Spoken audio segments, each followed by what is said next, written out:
ಏಳನೆಯ ಅಧ್ಯಾಯ. ಶ್ರೀ ಗುರುಚರಿತ್ರೆ. ಸಿದ್ಧಮುನಿಗಳು ನಾಮಧಾರಕನಿಗೆ ಗೋಕರ್ಣದ ಕ್ಷೇತ್ರದ ಮಹತ್ವವನ್ನು ಮುಂದುವರಿಸಿ ಹೇಳತೊಡಗಿದರು. ನಾಮಧಾರಕ ಇಕ್ಷ್ವಾಂಶು ವಂಶದಲ್ಲಿ ಮಿತ್ರಸಹನೆಂಬ ಹೆಸರಿನ ರಾಜನಿದ್ದನು. ಆತನು ಸದ್ಧರ್ಮದಿಂದ ರಾಜ್ಯ ಪರಿಪಾಲನೆ ಮಾಡುತ್ತಿದ್ದನು. ಒಂದು ದಿನ ಆತನು ಬೇಟೆಯಾಡಲೆಂದು ಕಾಡಾರಣ್ಯಕ್ಕೆ ಹೋದಾಗ ಆತನ ಕಣ್ಣಿಗೆ ಜ್ವಾಲಾಕಾರದ ಒಬ್ಬ ಭಯಂಕರ ರಾಕ್ಷಸನು ಕಾಣಿಸಿಕೊಂಡನು.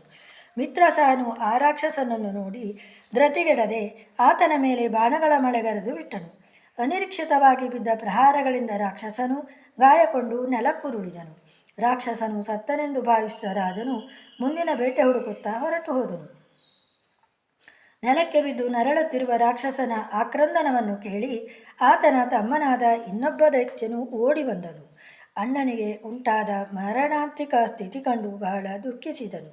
ಗಾಯಗೊಂಡ ರಾಕ್ಷಸನು ಪ್ರಾಣ ಬಿಡುವ ಮೊದಲು ತಮ್ಮನಿಗೆ ನಡೆದ ವೃತ್ತಾಂತವನ್ನೆಲ್ಲ ತಿಳಿಸಿ, ತನ್ನ ಸಾವಿಗೆ ಕಾರಣನಾದ ಮಿತ್ರಸಹರಾಜನ ಮೇಲೆ ನೀನು ಯಾವ ರೀತಿಯಿಂದಲಾದರೂ ಸೇಡು ತೀರಿಸಿಕೋ ಎಂದು ಹೇಳಿ ಪ್ರಾಣ ಬಿಟ್ಟನು. ಅಣ್ಣನ ವಚನ ಪಾಲಿಸುವುದಕ್ಕಾಗಿ ಕಿರಿಯ ರಾಕ್ಷಸನು ನರರೂಪ ಧಾರಣೆ ಮಾಡಿದನು. ರಾಜನು ಮತ್ತೊಂದು ಸಲ ಬೇಟೆಯಾಡಲು ಅರಣ್ಯಕ್ಕೆ ಬಂದಾಗ್ಗೆ ವಿಧೇಯನಂತೆ ರಾಜನಿಗೆ ನಮಸ್ಕರಿಸಿ ಆತನಲ್ಲಿ ಚಾಕರಿಗೆ ನಿಂತುಕೊಂಡನು. ಮತ್ತು ಸ್ವಲ್ಪ ದಿನಗಳಲ್ಲಿ ಮಿತ್ರಸಹರಾಜನ ವಿಶ್ವಾಸಪಾತ್ರ ಆಳುಗಳಲ್ಲಿ ಇವನು ಪ್ರಮುಖನೆನಿಸಿದನು. ರಾಜನಿಗೆ ಈತನು ಮಾಯಾವಿ ಎಂಬ ಕಲ್ಪನೆಯೇ ಬರಲಿಲ್ಲ.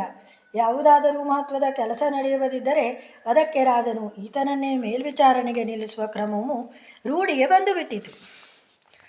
ಹೀಗಿರುತ್ತಲೊಂದು ದಿನ ಮಿತ್ರಸಹರಾಜನ ತಂದೆಯ ಶ್ರಾದ್ದವಿದ್ದಾಗ್ಗೆ ಆತನು ವಶಿಷ್ಠಾದಿ ಮಹರ್ಷಿಗಳನ್ನು ಊಟಕ್ಕೆ ಆಮಂತ್ರಿಸಿದ್ದನು. ತನ್ನ ಕೈಚಾಲಕತನಕ್ಕೆ ಇದೇ ಸುಸಮಯವೆಂದು ಪರಿಗಣಿಸಿದ ಆ ಮಾಯಾವಿಯು ಅಂದಿನ ಅಡುಗೆಯಲ್ಲಿ ನರಮಾಂಸವನ್ನು ಸೇರಿಸಿ ಮಾಡಿಸಿಬಿಟ್ಟನು. ವಶಿಷ್ಠಾದಿ ಆಮಂತ್ರಿತ ಬ್ರಾಹ್ಮಣರನ್ನು ಮಣೆ ಹಾಕಿ ಕುಳ್ಳಿರಿಸಿ ಅವರ ಊಟಕ್ಕೆ ನರಮಾಂಸದ ಅಡುಗೆಯನ್ನೇ ಬಡಿಸಿಬಿಟ್ಟನು. ಅದನ್ನು ನೋಡಿದ ವಶಿಷ್ಠರು ರಾಜನ ಮೇಲೆ ಕೋಪಾವಿಷ್ಟರಾಗಿ, ಎಲ್ಲೋ ದುಷ್ಟರಾಜನೇ, ನಮ್ಮನ್ನು ಆಮಂತ್ರಿಸಿ ನರಮಾಂಸ ಬಡಿಸಿದ್ದರಿಂದ ನೀನು ಈಗಿಂದೀಗಲೇ ಬ್ರಹ್ಮರಾಕ್ಷಸನಾಗು ಎಂದು ಶಾಪ ಕೊಟ್ಟು ಬಿಟ್ಟರು. ತನ್ನ ತಪ್ಪೇನೂ ಇಲ್ಲದೆ ಶಾಪವಿತ್ತದ್ದಕ್ಕಾಗಿ ರಾಜನಿಗೆ ಸಿಟ್ಟು ಬಂದಿತು. ಆತನು ವಶಿಷ್ಠರಿಗೆ ಪ್ರತಿಶಾಪ ಕೊಡಲೆಂದು ಉದಕವನ್ನು ಬಲಗೈಯಲ್ಲಿ ಸುರಿವಿಕೊಂಡನು. ಆದರೆ ಪತಿಯ ಮನೋದ್ವೇಗವನ್ನರಿತ ಆತನ ಸತಿ ದಮಯಂತಿಯು ಅಷ್ಟರಲ್ಲಿ ಓಡಿಬಂದು ಮುನಿಗಳಿಗೆ ಪ್ರತಿಶಾಪ ಕೊಡಕೂಡದೆಂದು ಅಡ್ಡಯಿಸಿದಳು. ರಾಜನು ಬಲಹಸ್ತದಲ್ಲಿ ಸುರಿದುಕೊಂಡಿದ್ದ ನೀರು ತಟತಟನೆ ಆತನ 2 ಪಾದಗಳ ಮೇಲೆ ಚೆಲ್ಲಿ ಹೋಯಿತು. ರಾಜನ 2 ಪಾದಗಳು ಕಪ್ಪಾದವು. ಆತನು ವಶಿಷ್ಠರ ಶಾಪ ಪ್ರಭಾವದಿಂದ ಕಲ್ಮಷಪಾದನೆಂಬ ಹೆಸರಿನ ರಾಕ್ಷಸನಾಗಿ ಅರಣ್ಯದತ್ತ ಓಡಿ ಹೋದನು. ದಮಯಂತಿಯು ವಶಿಷ್ಠರ ಪಾದಗಳಿಗೆರಗಿ ತನ್ನ ಪತಿಗೊದಗಿದ ಈ ದುರವಸ್ಥೆಯಿಂದ ಆತನನ್ನು ಪಾರು ಮಾಡಬೇಕೆಂದು ಪರಿಪರಿಯಾಗಿ ಕೇಳಿಕೊಳ್ಳತೊಡಗಿದಳು. ಮನಕರಗಿದ ವಶಿಷ್ಠರು 12 ವರ್ಷಗಳ ನಂತರ ಆತನು ಮತ್ತೆ ಶಾಪ ವಿಮುಕ್ತನಾಗಿ ರಾಜನಾಗಿ ಮನೆಗೆ ಬರುವನೆಂದು ಉಪಶಾಪ ನೀಡಿ ಹೊರಟು ಹೋದರು. ಬ್ರಹ್ಮರಾಕ್ಷಸನಾಗಿ ರೂಪಾಂತರ ಹೊಂದಿದ ಕಲ್ಮಷಪಾದನು ಪಶು ಪಕ್ಷಿ ಮನುಷ್ಯಾದಿಯರನ್ನು ಮುರಿದು ತಿನ್ನುತ್ತಾ ಉನ್ಮತ್ತನಾಗಿ ತಿರುಗಾಡತೊಡಗಿದನು. ಒಂದು ದಿನ ಕಲ್ಮಷಪಾದನಿಗೆ ಹಸಿವೆಯಾದಾಗ ಕಾಡಿನ ದಾರಿಯಿಂದ ಹೋಗುತ್ತಿದ್ದ 2 ಬ್ರಾಹ್ಮಣ ದಂಪತಿಗಳು ಅವನ ದೃಷ್ಟಿಗೆ ಬಿದ್ದರು. ತಕ್ಷಣವೇ ಕಲ್ಮಷಪಾದನು ಧಾವಿಸಿ ಬಂದು ಆ ಬ್ರಾಹ್ಮಣನನ್ನು ಹಿಡಿದು ಕೊಂದನು. ಬ್ರಾಹ್ಮಣನು ಪತ್ನಿಯು ತನ್ನ ಗಂಡನನ್ನು ಕೊಲ್ಲಬೇಡ ಎಂದು ಪರಿಪರಿಯಾಗಿ ಕೇಳಿಕೊಂಡರೂ ಕಲ್ಮಷಪಾದನು ಅವಳ ಕಡೆಗೆ ಗಮನ ಕೊಡದೆ ಆ ಬ್ರಾಹ್ಮಣನನ್ನು ಕೊಂದು ಹಸಿ ಮಾಂಸವನ್ನೇ ತಿಂದು ಬಿಟ್ಟನು. ಬ್ರಾಹ್ಮಣ ಪತ್ನಿಯು, ಎಲ್ಲೋ ದುರಾತ್ಮ, ನನ್ನಿಂದ ನನ್ನ ಪತಿಯನ್ನು ಅಗಲಿಸಿರುವಿ. ಈ ಪಾಪದ ಫಲವನ್ನು ನೀನು ಅನುಭವಿಸದೇ ಇರಲಾರಿ. ನಿನ್ನ ಶಾಪ ವಿಮೋಚನೆಯಾಗಿ ಎಂದೂ ನೀನು ಮತ್ತೆ ನರನಾಗಿ ನಿನ್ನ ನಾರಿಯೊಂದಿಗೆ ಬೆರೆಯುವಿಯೋ ಅಂದೇ ನಿನಗೆ ಮರಣ ಉಂಟಾಗಲಿ ಎಂದು ಶಾಪವನ್ನು ಕೊಟ್ಟು ಅಗ್ನಿಯನ್ನು ರಚಿಸಿ ತನ್ನ ಪತಿಯ ಮೂಳೆಗಳನ್ನು ಅದರಲ್ಲಿ ಹಾಕಿ ಸಹಗಮನ ಹೋದಳು. ಶಾಪದ ಅವಧಿ ಮುಗಿದೊಡನೆಯೇ ಕಲ್ಮಷಪಾದನ ರಾಕ್ಷಸ ಸ್ವರೂಪವು ಹೋಗಿ ಮತ್ತೆ ಆತನು ಮೊದಲಿದ್ದಂತೆ ಮಿತ್ರಸಹರಾಜನಾಗಿ ಅರಮನೆಗೆ ಬಂದನು. ಬ್ರಾಹ್ಮಣ ಸ್ತ್ರೀಯು ತನಗೆ ಶಾಪ ಕೊಟ್ಟಿರುವ ವಿಷಯವನ್ನು ದಮಯಂತಿಗೆ ತಿಳಿಸಿ ಅವಳಿಂದ ದೂರವೇ ಉಳಿಯತೊಡಗಿದನು. ದಮಯಂತಿಯು ಅದನ್ನು ಕೇಳಿ ಬಹಳ ದುಃಖಿತಳಾದಳು. ನಮಗಿನ್ನೂ ಮಕ್ಕಳೇ ಆಗಿಲ್ಲ. ನೀವು ಹೀಗೆ ಶಾಪಗ್ರಸ್ತರಾಗಿ ನನ್ನಿಂದ ದೂರ ಉಳಿದರೆ ಈ ರಾಜ್ಯಕ್ಕೆ ಉತ್ತರಾಧಿಕಾರಿಯಾಗಿ ಇರುವವರಾರು? ಇದಕ್ಕೆ ಏನಾದರೊಂದು ಪರಿಹಾರ ಕಂಡುಹಿಡಿಯಿರಿ ಎಂದು ಗಂಡನಲ್ಲಿ ವಿನಂತಿಸಿಕೊಂಡಳು. ರಾಜನು ತನ್ನ ಮಂತ್ರಿ ಮತ್ತು ಪುರೋಹಿತರನ್ನು ಕರೆಸಿಕೊಂಡು ಅವರೆದುರು ಎಲ್ಲ ವಿಷಯವನ್ನು ವಿವರಿಸಿ ತಾನು ಆ ಬ್ರಹ್ಮಹತ್ಯಾ ದೋಷದಿಂದ ಪಾರಾಗಲು ಏನು ಮಾಡಬೇಕು ಎಂದು ಕೇಳಿದನು. ಪುರೋಹಿತರು ವಿಧಿಪೂರ್ವಕವಾಗಿ ಭರತಖಂಡದ ಸಮಸ್ತ ತೀರ್ಥಯಾತ್ರೆ ಮಾಡಿದರೆ ಬ್ರಹ್ಮಹತ್ಯಾ ದೋಷ ನಿವಾರಣೆಯಾಗುವುದೆಂದು ತಿಳಿಸಿದರು. ಮಿತ್ರ ಸಹ ರಾಜನು ಅವರ ಹೇಳಿಕೆಯಂತೆ ಸಮಸ್ತ ತೀರ್ಥಯಾತ್ರೆ ಮಾಡುತ್ತಾ ಹೊರಟರೂ ಅವನ ಬ್ರಹ್ಮಹತ್ಯಾದೋಷವು ಬೆನ್ನು ಬಿಡಲಿಲ್ಲ. ಹೀಗೆ ಮಾತ್ರ ಮಾಡುತ್ತಾ ಒಂದು ದಿನ ಆತನು ಮಿಥಿಲಾ ಪಟ್ಟಣಕ್ಕೆ ಬಂದು ಒಂದು ಮರದ ನೆರಳಿನಲ್ಲಿ ಚಿಂತಾಕ್ರಾಂತನಾಗಿ ಕುಳಿತಿದ್ದನು.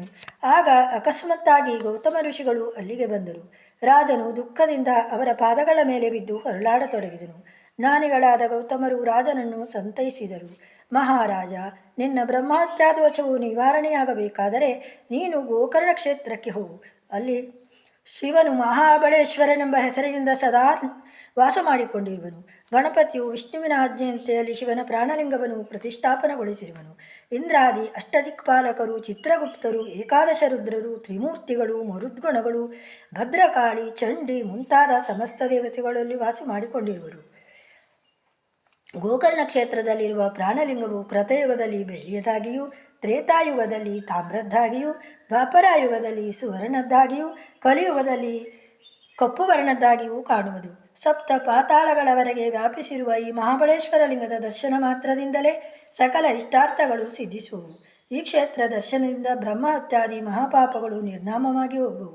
ಮಹಾರಾಜ, ಈ ಬಗ್ಗೆ ನಾನು ಪ್ರತ್ಯಕ್ಷಗೊಂಡ ಸಂಗತಿಯನ್ನು ನಿನ್ನೆದುರು ವಿವರಿಸಿ ಹೇಳುತ್ತೇನೆ ಕೇಳು. ಶಿವರಾತ್ರಿಯ ಅಮಾವಾಸ್ಯ ದಿವಸ ನಾನೊಂದು ಸಲ ಗೋಕರ್ಣ ಕ್ಷೇತ್ರದಲ್ಲಿರುವ ಒಂದು ಮರದ ನೆರಳಿನಲ್ಲಿ ಕುಳಿತುಕೊಂಡಿದ್ದೆನು. ನನ್ನ ಸಮೀಪದ ಇನ್ನೊಂದು ಮರದ ಕೆಳಗೆ ಕುರುಡಿಯೂ ರೋಗಿಷ್ಠಿಯೂ ಆಗಿದ್ದ ವೃದ್ಧ ವಿಧವೆಯಾದ ಚಾಂಡಾಲ ಸ್ತ್ರೀಯೊಬ್ಬಳು ನರಳುತ್ತಾ ಬಿದ್ದುಕೊಂಡಿದ್ದಳು. ಅವಳ ಮೈಮೇಲೆ ನೆಪ ಮಾತ್ರಕ್ಕೆ ಸ್ವಲ್ಪ ಬಟ್ಟೆ ಇರಬಹುದು. ಮುಂದೆ ಸ್ವಲ್ಪ ಸಮಯದಲ್ಲಿ ಅವಳು ಪ್ರಾಣ ಬಿಟ್ಟಳು. ಆಗ ದೇದೀಪ್ಯಮಾನನಾದ ಪುಷ್ಪಕ ವಿಮಾನ ಬಂದು ಆ ಮರದ ಕೆಳಗೆ ಬಂದು ಇಳಿಯಿತು. ಆ ವಿಮಾನದಿಂದ ತ್ರಿಶೂಲ, ಖಟ್ವಾಂಗ, ರುದ್ರಾಕ್ಷಿ, ಭಸ್ಮ ಮುಂತಾದವುಗಳಿಂದ ಅಲಂಕೃತರಾದ 4 ಶಿವದೂತರು ಇಳಿದರು. ಆಗ ನಾನು ವಿಸ್ಮಯದಿಂದ ಆ ಶಿವದೂತರ ಬಳಿಗೆ ಹೋಗಿ ಅವರು ಭೂಲೋಕಕ್ಕೆ ಬಂದಿರುವ ಕಾರಣವೇನೆಂದು ಕೇಳಿದೆನು. ಆಗ ಶಿವದೂತರು ನನಗೆ ಹೀಗೆ ಹೇಳಿದರು: ಸ್ವಾಮಿ ಗೌತಮ ಋಷಿಗಳೇ, ನಾವೀಗ ಈ ಚಾಂಡಾಲ ಸ್ತ್ರೀಯನ್ನು ಕೈಲಾಸಕ್ಕೆ ಕರೆದೊಯ್ಯಲು ಬಂದಿದ್ದೇವೆ. ವಿಸ್ಮಯಗೊಳ್ಳಬೇಡಿ. ಮೊದಲಿನ ಜನ್ಮದಲ್ಲಿ ಇವಳು ಸೌದಾಮಿನಿ ಎಂಬ ಹೆಸರಿನ ಬ್ರಾಹ್ಮಣ ಕನ್ಯೆಯಾಗಿದ್ದಳು. ಇವಳು ಒಳ್ಳೆ ಸುಂದರಿಯಾಗಿದ್ದಳು. ಇವಳು 10 ವರ್ಷದವಳಿರುವಾಗಲೇ ಇವಳನ್ನು ಓರ್ವ ಬ್ರಾಹ್ಮಣನಿಗೆ ಧಾರೆ ಎರೆದು ಕೊಡಲಾಯಿತು. ಆದರೆ 1-2 ವರ್ಷಗಳ ದಾಂಪತ್ಯ ಜೀವನ ನಡೆಸುವುದರಲ್ಲಿಯೇ ಇವಳಿಗೆ ವೈಧವ್ಯ ಪ್ರಾಪ್ತವಾಯಿತು. ಮುಂದೆ ಮನ್ಮಥ ಬಾಧೆಯನ್ನು ತಾಳಲಾರದೆ ಇವಳು ಜಾರತನಕ್ಕಿಳಿದಳು. ತಂದೆ, ತಾಯಿ, ಬಂಧುಗಳೆಲ್ಲ ಇವಳನ್ನು ಮನೆಯಿಂದ ಹೊರಹಾಕಿದರು. ಇವಳ ಜಾರತನವು ಲಂಗು ಲಗಾಮುಗಳಿಲ್ಲದೆ ನಿರರ್ಗಳವಾಗಿ ಸಾಗಲು ಮತ್ತಷ್ಟು ಅನುಕೂಲವಾಯಿತು.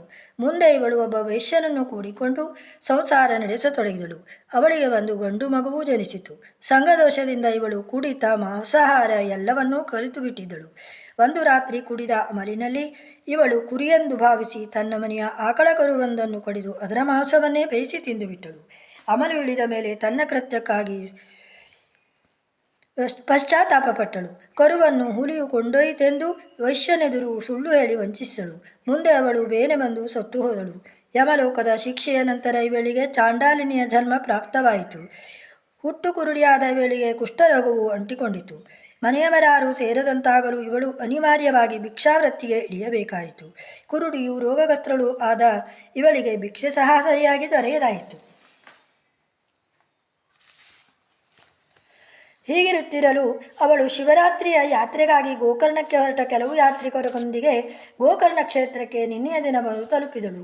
ನಿನ್ನೆಯ ದಿನ ಶಿವರಾತ್ರಿಯ ಉಪವಾಸವಿದ್ದ ಪ್ರಯುಕ್ತ ಅವಳಿಗೆ ಯಾರೂ ಅನ್ನ ಭಿಕ್ಷೆ ನೀಡಲಿಲ್ಲ. ಕೆಲವು ಜನರು ಅವಳ ಮುಂದೆ ಬಿಲ್ವಪತ್ರಿಯನ್ನು ಬಟ್ಟಲಲ್ಲಿ ಹಾಕಿ ಹೋದರು. ಅದು ತಿನ್ನುವ ಪದಾರ್ಥವೆಲ್ಲವೆಂದು ಗುರುತಿಸಿದ ಅವಳು ಸಿಟ್ಟಿನಿಂದ ಆ ಬಿಲ್ವದಳಗಳನ್ನು ಬೀಸಿ ಒಗೆದಳು. ಕಾಕತಾಳೀಯವೆಂಬಂತೆ ಆ ಬಿಲ್ವದಳಗಳು ಸಮೀಪದಲ್ಲಿದ್ದ ಒಂದು ಶಿವಲಿಂಗದ ಮೇಲೆ ಹೋಗಿ ಬಿದ್ದವು. ನಿನ್ನೆಯ ದಿನ ಯಾರೂ ಅನ್ನ ನೀಡದ್ದರಿಂದ ಉಪವಾಸ, ಬಿಲ್ವದಳಗಳನ್ನು ಬೀಸಿ ಎಸೆದಿದ್ದರಿಂದ ಶಿವಾರ್ಚನೆ, ನಿದ್ರೆ ಹತ್ತಲಾರದ್ದರಿಂದ ಜಾಗರಣೆ, ಹೀಗೆ ಶಿವರಾತ್ರಿ ಪ್ರದೋಷ ಪೂಜೆಯ ಎಲ್ಲ ಫಲಗಳು ಇವಳಿಗೆ ಅನಾಯಾಸವಾಗಿ ದೊರೆತವು. ಇವಳ ಎಲ್ಲ ಪಾಪಗಳು ನಿನ್ನೆ ಇವಳು ಸಂಗ್ರಹಿಸಿದ ಪುಣ್ಯದಿಂದ ಸುಟ್ಟು ಹೋಗಿ ಅಪಾರ ಪುಣ್ಯವು ಇವಳಿಗೆ ಲಭ್ಯವಾಗಿರುವುದರಿಂದ ಶಿವಾಜ್ಞೆಯಂತೆ ನಾವೀಗ ಇವಳನ್ನು ಕೈಲಾಸಕ್ಕೆ ಕರೆದೊಯ್ಯುತ್ತಿದ್ದೇವೆ ಎಂದು ನುಡಿದು ಸೌದಾಮಿನಿಯ ಜೀವಾತ್ಮನೊಂದಿಗೆ ವಿಮಾನವೇರಿ ಹೊರಟು ಹೋದರು. ಆದ ಕಾರಣ ರಾಜನೇ, ಮೊದಲು ನೀನು ಗೋಕರ್ಣ ಕ್ಷೇತ್ರಕ್ಕೆ ಹೋಗಿ ಮಹಾಬಳೇಶ್ವರನನ್ನು ಆರಾಧಿಸು. ಎಂದು ಗೌತಮ ಮುನಿಗಳು ಹೇಳಿದರು.